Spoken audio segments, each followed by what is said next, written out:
Hey everybody, I'm going to be taking you through my resource, which is Canva. Canva is a really great presentation and design software that's actually set up really easy use from students, easy use from teachers, and they have some really great components for specifically educators. So what I want to do is show you a little bit of that first, and then we're going to actually sign into my account and check out what it can do.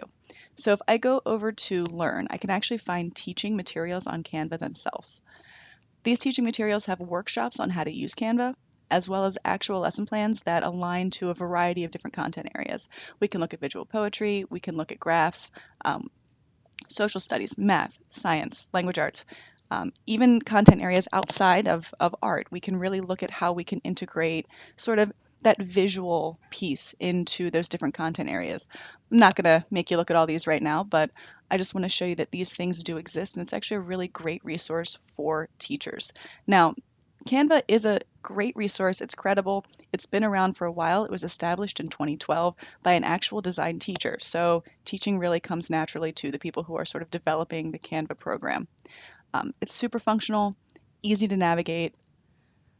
I can learn about Canva a ton, and signing in is very simple. So if I click on sign in, this is my sign in screen. Signing up is easy if you have the Google accounts already. Regular email is all you need. If you end up needing to create an email, especially for a student or something like that, I know a lot of counties are giving students emails right now, whether it's through, like mine's through HCPS, or if they're, aligning with the Google Suite already. These things are already going to be set up for students, so we don't need additional personal information, which is great. So let's log in real quick. All I need to do is enter my email. I've already signed up for an account. Um, so you'll see that kind of go through. So these are some things that I've already created. Right now, all I have on here, on this account specifically, are RSVPs for the NJHS induction, a contest I ran, some basic stuff here.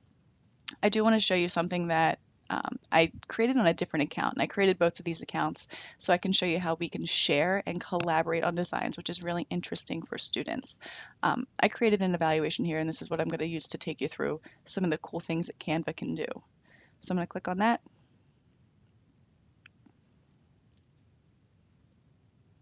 And it's going to pull that up for you. And my computer takes a long time, so sorry about that. So Canva not only allows you to collaborate on presentations and designs, but it allows you to sort of have a really easy drag and drop functionality. Some of the downsides, as you can see where some of these say free, especially if I go into elements and look at images, I can specifically hit free photos, but if I go into things like illustrations, you're going to see where some of these, especially as I get further down, do require you to pay. Now, you can see I have a lot of free options, which is really great about Canva, but sometimes, like say I wanted to look up a cat, sometimes we're looking at, yeah, I have to pay $1 if I want to actually use that resource. Now, aside from pay, this is a really great resource that allows students to take what we're talking about, take what they're learning, and present them in an interesting way. So it was really easy to drag and drop and get this stuff going. And for me, I use this as a presentation for my Danielson evaluation this year, which gave me a really good idea to be a little different. And ways we can share it are also very interesting. So if I look here, I can actually send it directly to an email. I can embed it in a social kind of thing, but I can link it to an actual website. So if I show you guys that right now, it shows you how interesting Canva can be. I can actually get all of my little domains on the side. So if a student was creating a presentation, this is actually a website link that they can access from any computer. And as it goes through, you can see that it has all kinds of cool different things. It goes through in a nice functional way. It's nice looking. And we can actually create links to other things. So I can link to images, things like that, throughout the little Canva presentation stuff. So let's get back to Canva itself. There we are. And creating a design is very simple too. It's drag and drop. We have different sort of presentations, popular design types, social media posts, documents that just give you different ideas for creating. So say I wanted to make an infographic, I could click right on that. And I have a lot of different templates to start with. So say, I'm going to start right here. I have my template. I just clicked on it. There it is. I can zoom in and out. I can look at that different information and start taking it and modifying it very simply to be what I'm looking for. Awesome.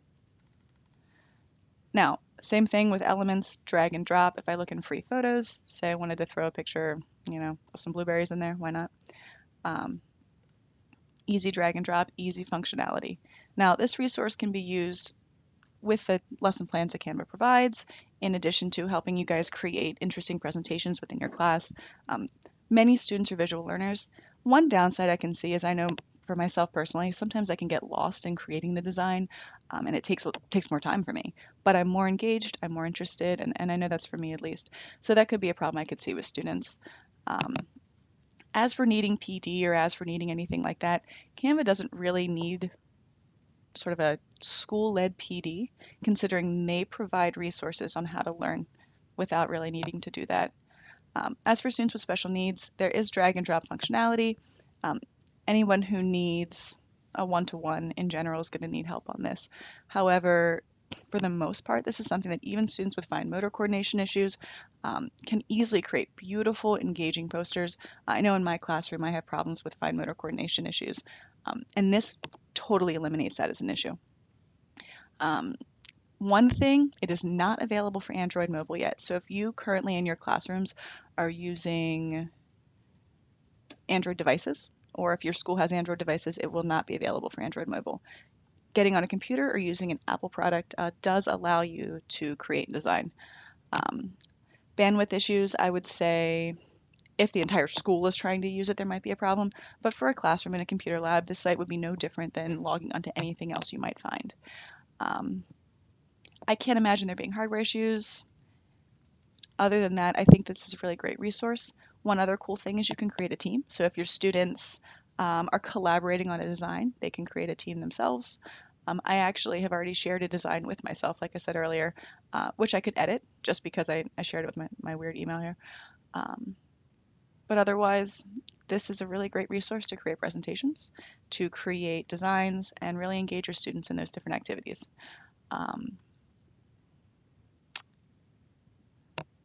I know HCPS allows you to access this without a problem, but I'm not sure about other counties and things like that, but I'm sure it could be approved. All in all, that's Canva. Thank you very much.